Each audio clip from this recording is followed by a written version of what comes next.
दोस्तों, भारतीय जनता पार्टी की मंडी संसद क्षेत्र से कंगना रनौत जो भी नवनियुक्त सांसद बनके संसद भवन पहुंची हैं, उनका जो एक बयान है जम के वायरल हो गया है। उनको ट्रोल भी किया जा रहा है और भारतीय जनता पार्टी ने भी इस बयान के चलते उनका साथ छोड़ दिया है और कोई भी नेता उनका साथ देने को तैयार नहीं है। बयान क्या था कि किसान आंदोलन के दौरान भारत को भी बांग्लादेश जैसे बनाने की तैयारी हो रही थी। किसान आंदोलन के आड़ में भारत में किस प्रकार से उपद्रव किया जा रहा था और जिस प्रकार से तमाम सारे घिनौने कांड वहां पे हो रहे थे और तमाम सारे आंदोलन के आड़ में तमाम सारी हिंसक चीजें हो रही थी, ऐसे में पूरी की पूरी तैयारी थी कि भारत को बांग्लादेश बना दिया जाए। उसके बाद से किस प्रकार से कंगना रनौत को ट्रोल किया गया है और कंगना रनौत अब भारतीय जनता पार्टी के नेता भी उनका साथ नहीं दे रहे हैं।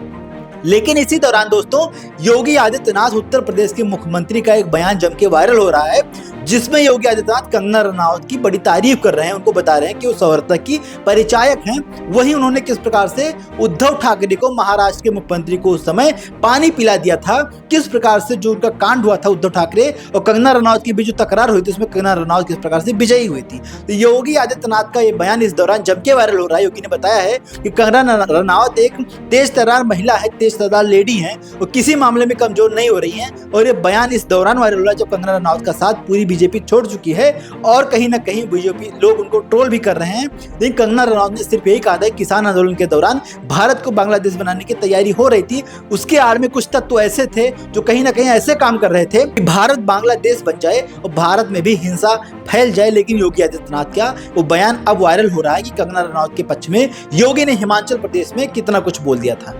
मुझे बताया गया कि मुझे हिमाचल प्रदेश में प्रचार के लिए जाना है। मैंने कहा कंगना जी के लिए तो जरूर जाऊंगा और इसलिए जाऊंगा कि हिमाचल की इस लड़की ने, देखिए, उसमें मीराबाई की भक्ति है, उसमें महारानी पद्मिनी का तेज है और विरोधियों से जूझने के लिए महारानी लक्ष्मीबाई का शौर्य और वीरांगना का भाव भी है। आपने देखा होगा कांग्रेस को और उद्धव ठाकरे की सरकार को कैसे सड़कों पर ला करके पानी पिलाने के लिए मजबूर कर दिया था इन्होंने मुंबई में। तब लोग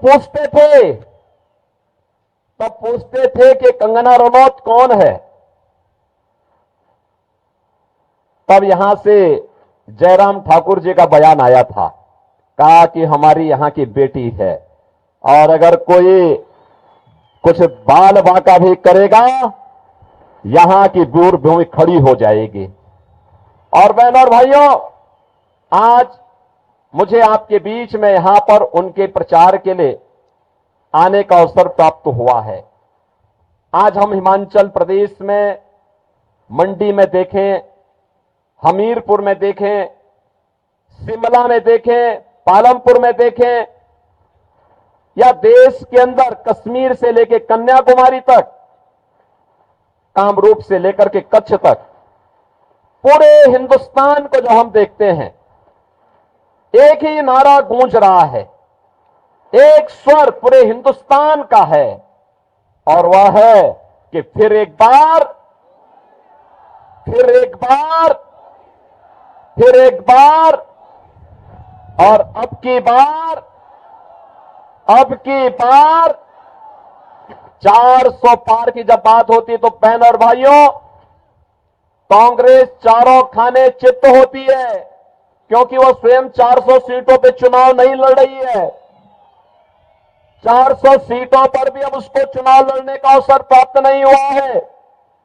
तो जनता जनार्दन से पूछते हैं कि 400 पार कैसे, तो जनता जनार्दन ही कह देती है कि जो राम को लाए हैं हम उनको, क्या हिमाचल और मंडी भी इसके लिए तैयार है ना? जो राम को लाए हैं। और फिर जनता जनार्दन ये भी कहती है कि राम भक्त ही राज करेगा दिल्ली के।